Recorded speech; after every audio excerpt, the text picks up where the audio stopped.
Hola a todos, ¿cómo están? Bienvenidos a otro encuentro más de planificación. Bueno, con este encuentro estamos cerrando ya la unidad 1 y terminando de resolver por lo menos cómo va a ser el trayecto de esta primera parte. En los próximos días va a quedar habilitada la unidad 2 con la misma estructura que esta unidad, su hoja de ruta, ¿sí? Su planteo de autores, una actividad para ir resolviendo y un foro siempre para el intercambio. Les pedimos a todos que participen más activamente de los foros, si necesitan resolver alguna inquietud, si quieren ampliar alguno de los autores que les hemos propuesto, si ya han arrancado con sus ejercicios para redacción del ensayo final de la primera parte, etcétera, etcétera, etcétera. Les pedimos más que nada que se apropien de la propuesta del campus, que no esperen solamente a tener estos encuentros de clase como si fueran, digamos, la panacea de la resolución de la propuesta. El aislamiento nos ha llevado y la falta de interacción hace que tengamos que repensar todas las prácticas educativas. Nosotros que estamos a cargo del seminario, en cómo llegar a ustedes de una manera más amigable, más flexible y sobre todo que les permita dimensionar otras cosas. Y en el caso de ustedes, tienen que participar desde un lugar menos de espectadores y más de participantes activos retroalimentando los foros, preguntando, aportando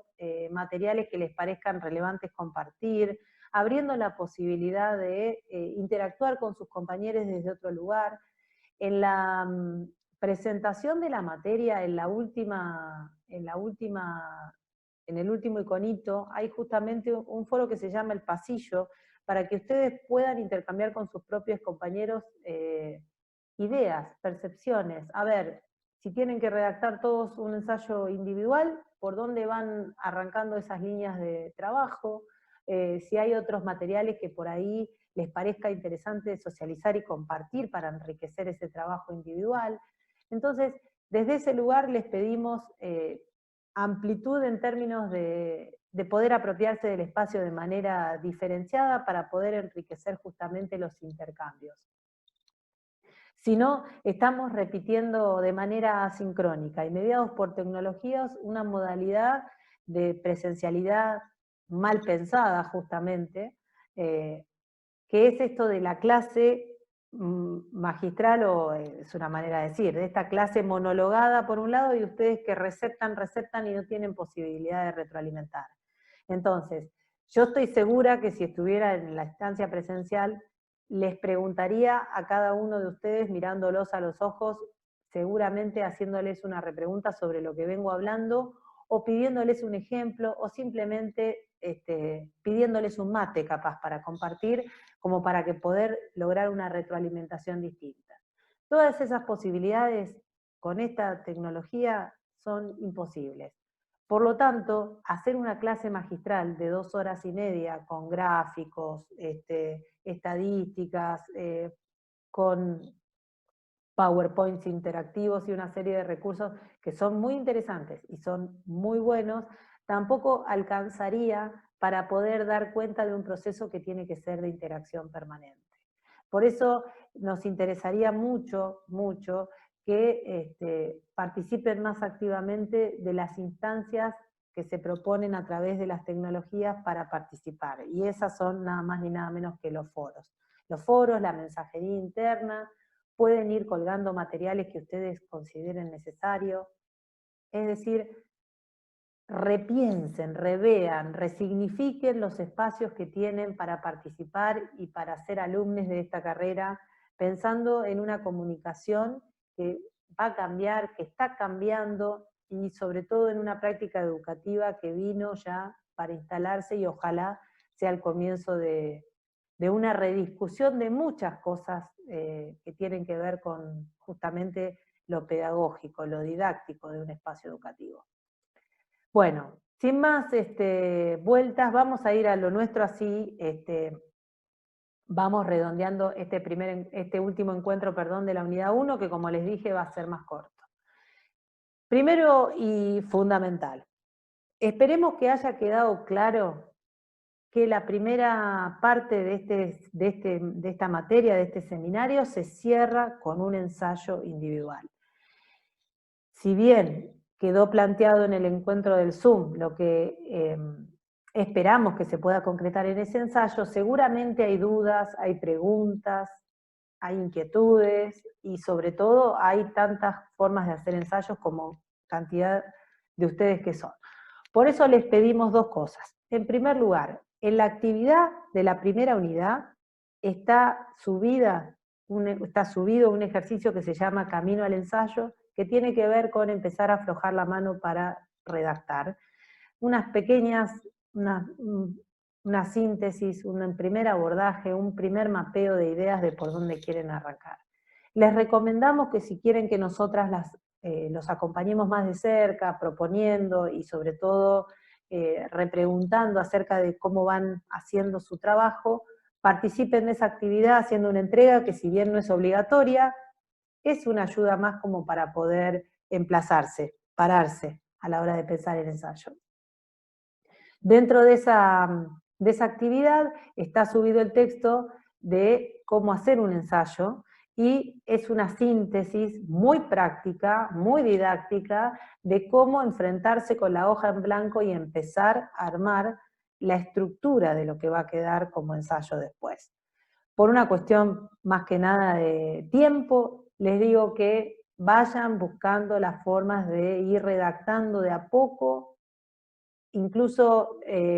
pienso, ¿no?, en un mapa primero conceptual que les permita por lo menos ir planteando las ideas fuerzas que quieren ir desarrollando, para que después puedan pulir el texto argumentativo desde el lado, si quieren, más estilístico, como preguntaba Ramiro en el encuentro Zoom, es decir, dándole la impronta propia de ustedes a la hora de expresar una idea, ¿sí? Pues ahí tienen que ver cuestiones de redacción y de estilo. Pero antes de eso es fundamental que ustedes tengan claro que la primera etapa de esta materia, es decir, cuando finalicemos la unidad 2, vamos a estar pidiéndoles que hagan entrega, a manera de evaluación parcial de la primera etapa, de un ensayo individual donde de alguna manera ustedes puedan construir un argumento, una fundamentación sólida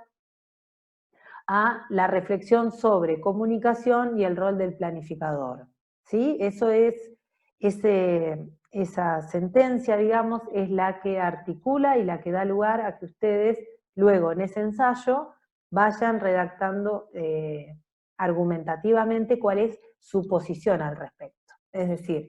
qué posición han tomado con respecto a lo que entienden por comunicación, qué posición han tomado con respecto a lo que entienden por planificación, y a su vez también cómo entran en diálogo esos dos términos, comunicación y planificación, desde la interpretación de ustedes y desde la postura de ustedes. Es decir, se van a apoyar en los autores que les estamos proponiendo, no en todas sus definiciones, sino por ahí en partes, para poder o adherir a esa postura o decir, bueno, esta postura entra en tensión con lo que yo, ¿sí?, opino o pienso, fundamentado en otro autor. ¿Se entiende? Lo importante es que si quedan dudas, si necesitan apoyo para poder comprender cómo empezar a plantear el ensayo, nos lo hagan saber para que nosotros podamos ir acompañándoles de una manera más gradual y sobre todo para que se vayan asimilando esas propuestas. Nos vamos entonces ahora a los textos del día de hoy. Tenemos Comunicación para el Desarrollo, de Pietro Castillo, y tenemos también el texto de Daniela Bruno, Procesos Participativos y Políticas Públicas. ¿Sí?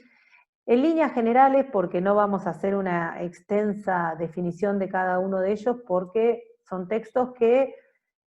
son racontos históricos de cómo, digamos, de alguna manera la comunicación se planteó siempre como un espacio de disputa y nunca terminó de ser claro hasta dónde llegaban esos límites en la verdadera transformación, si ustedes quieren, o en el verdadero desarrollo social de comunidades o de pueblos que siempre han sido postergados como los pueblos latinoamericanos. Entonces, vamos al texto específico de Daniel Pietro Castillo para arrancar. Habíamos conversado ya en el encuentro Zoom, que Daniel Pietro Castillo, además que lo vamos a tener y ustedes van a poder conversar con él, es un educador y pedagogo cuyano de la Universidad Nacional de Cuyo, que se ha especializado durante muchos años en estudiar, reflexionar, capacitar y, digamos, tematizar la comunicación como parte de una estrategia de desarrollo. Estrategia de desarrollo que tiene su dimensión económica, su dimensión política, su dimensión técnica, su dimensión educativa, y es como que la comunicación siempre estuvo sesgada o estuvo encapsulada en un modelo, digamos, que la sacaba como parte de una estrategia para el desarrollo. Es decir, a partir de eso, con esa premisa, digamos, Pietro Castillo hace en este breve texto, digamos,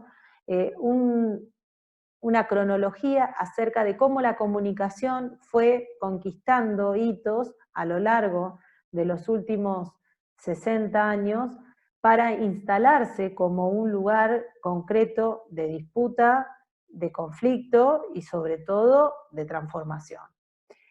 Sin embargo, este texto es justamente para reflexionar acerca de la síntesis, digamos, que hace Pietro Castillo, es que a pesar de que la comunicación en líneas generales ha logrado un montón de avances en términos de consolidación como disciplina, con su objeto de estudio y como concretamente un área específica de trabajo y de formación, todavía el paradigma sobre lo que entendemos por comunicación sigue siendo un paradigma dominante que responde a un esquema que viene de la época de las teorías informacionales, es decir, una comunicación aislada de las matrices culturales, aislada de las prácticas sociales y aislada básicamente de variables que no están relacionadas con la construcción de mensajes. Y desde ese paradigma, que todavía sigue siendo dominante, hay una idea, dice Pietro Castillo, de que la comunicación es, no les vamos a decir mágica, pero que la comunicación viene a solucionar problemas que tienen otras dimensiones, ¿sí?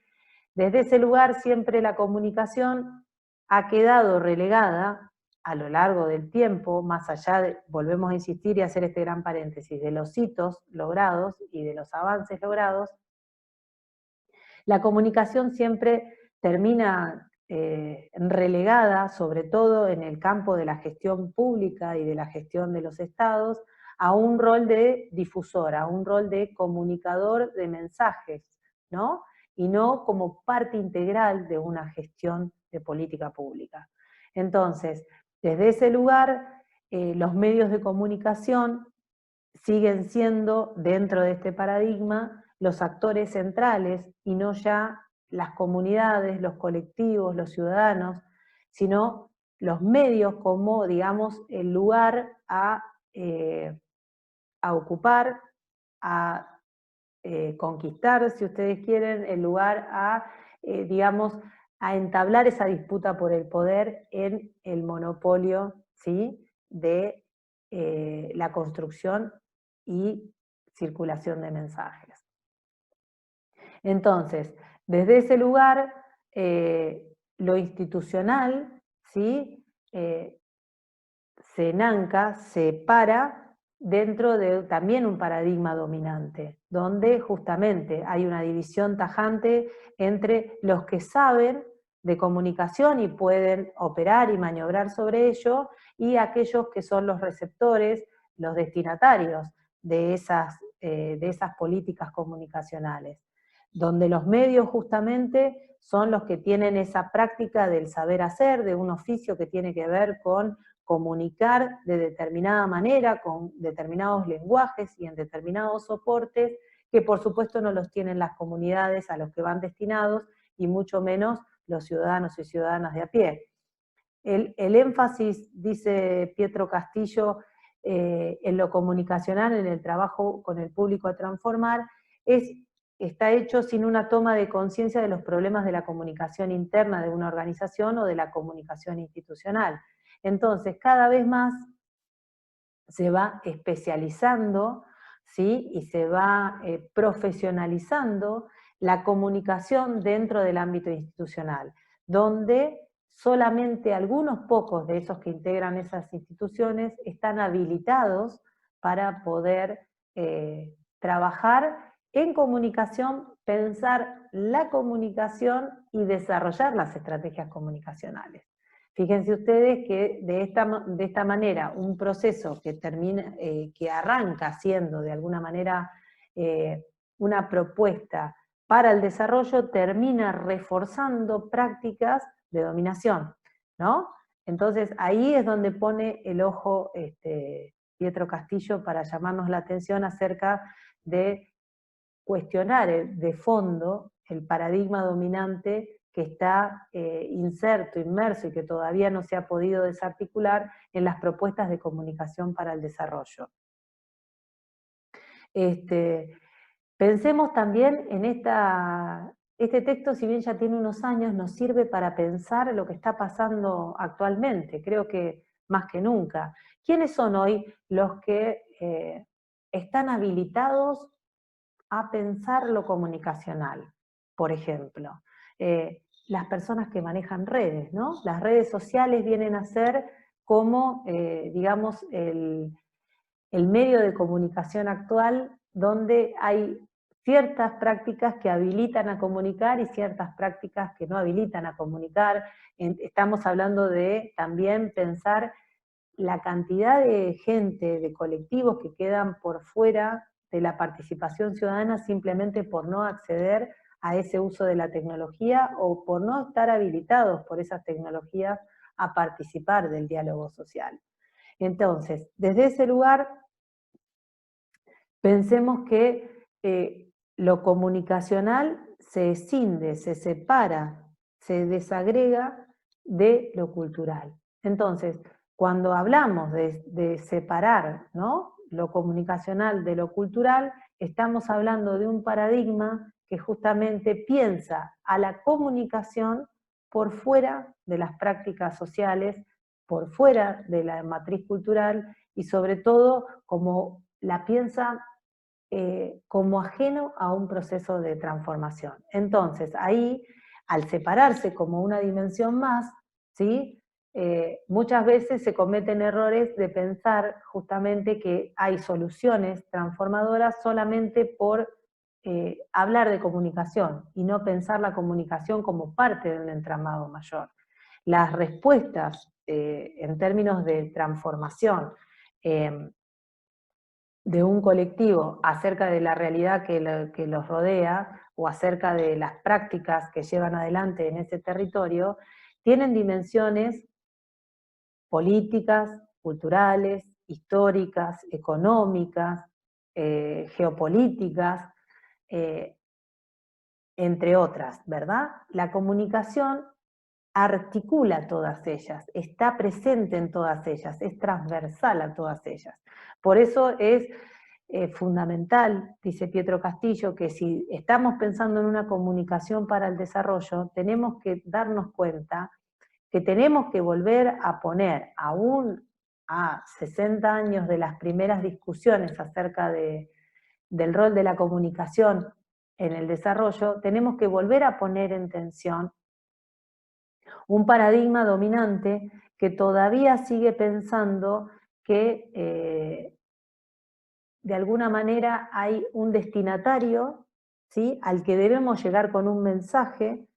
que aunque ese mensaje sea liberador, ¿sí?, y sea un mensaje que pretende apuntar hacia el desarrollo, no deja de tener un esquema de fondo, una concepción pedagógica de fondo, que tiene que ver con un destinatario al que yo le envío un mensaje. Un mensaje de revolución, si ustedes quieren, un mensaje de transformación, pero es un mensaje que sale de un lado, que lo produce y llega a un destinatario que lo ejecuta. Entonces, ese paradigma que está de fondo, aún con todas las mejores intenciones, sigue reproduciendo una y mil veces más un modelo de dominación donde están los que saben por un lado, los que tienen que aprender por el otro, los que tienen la estrategia dominante y los que tienen estrategias de sometimiento. Y así se va generando un paradigma basado justamente en una idea de emisor, mensaje, receptor, con un rol preponderante en los medios de comunicación, que deja de ponerse en cuestión, que se naturaliza, que está subyacente y que nunca se visibiliza. En todo caso, como dice Pietro Castillo, Luis Ramiro Beltrán y Juan Díaz Bordenave en la década del 60, junto obviamente a Paulo Freire, y con su texto de extensión y comunicación, han sido experiencias totalmente, ¿cómo les podría decir? Alentadoras, utópicas, hermosas, realmente de pensar esto desde otro lugar, pero quedaron a lo largo del derrotero de la historia de nuestros países latinoamericanos, han quedado como hitos también fugaces en la discusión acerca del rol de la comunicación para el desarrollo, que se retoman cada tanto, pero, dice Pietro Castillo, más que nada desde un punto de vista nostálgico, digamos. Esto de la pedagogía del oprimido de Paulo Freire, donde pone justamente en crisis el paradigma extensionista, donde hay transferencia de conocimiento, donde hay la educación es bancaria, es decir, que para todos se da de la misma manera, esperando las mismas conductas y las mismas respuestas. Estos grandes pensadores, que además también fueron militantes sociales de sus causas, digamos, no solamente teóricos, fueron hitos que quedaron planteados en la historia, pero que hoy no son ni el paradigma dominante, ni tampoco son, digamos, en materia de estudio en profundidad en las escuelas de formación o en los lugares de formación de comunicación social. Por eso, desde el mismo lugar, Pietro Castillo nos llama a la reflexión justamente y cita su propia experiencia, que justamente son las universidades las que tienen que ser por lo menos el motor de búsqueda en pensar una comunicación para el desarrollo que esté ligada a pensar a la comunicación desde una perspectiva que implique matrices culturales de interpretación y prácticas sociales en territorio. Desde ese lugar, justamente, lo que nos llama la atención Pietro Castillo, y que me parece interesante compartir con ustedes, es justamente cómo uno de los pocos lugares donde no se ha pensado la comunicación desde este paradigma es en las propias universidades, que inclusive Pietro Castillo dice que nos queda todavía la deuda pendiente de pensar una comunicación para el desarrollo de la universidad. Una comunicación que traiga al debate pedagógico que se da en la universidad una noción de comunicación que tenga que ver con la incorporación de las prácticas sociales como constitutivas de la comunicación, y a su vez también que no escinda, que no separe la gestión de la planificación, sino que sean parte todo de un continuo donde matrices culturales y prácticas sociales están bien arraigadas y bien insertas en lo que se entiende por comunicación. Por lo tanto, todo lo que se haga en materia comunicacional debe ser pensado y debe ser ejecutado y gestionado desde los actores en territorio. Por eso este texto nos parecía interesante traerlo, porque en definitiva, más allá de que tiene unos años ya de publicado, es lo que nos va a permitir empezar a pensar que lo institucional, ¿sí?, todavía sigue siendo un ámbito donde el paradigma dominante, aún desde las perspectivas más progresistas que tienen que ver con la comunicación para el desarrollo, el paradigma dominante justamente, de pensar a la comunicación como etapa final de un proceso de gestión, sigue estando presente. Esto que les compartía Luz la vez pasada, esto de, pensamos a la institución, pensamos en el desarrollo de su de su estrategia, de su planificación, pensamos en la gestión de esa planificación, o sea, en el hacer de esa gestión, y vamos a encontrar que la comunicación forma parte de la última etapa. Es decir, cuando se comunican, se dan a conocer o se convoca en base a objetivos ya definidos, en base a estrategias ya resueltas y en base a recursos ya administrados. Entonces, ese paradigma que parece obsoleto, que parece antiguo, sin embargo sigue tan vigente y sigue siendo tan dominante como hace varias décadas atrás. Para eso nos sirve pensar y traer a colación justamente esta propuesta de Pietro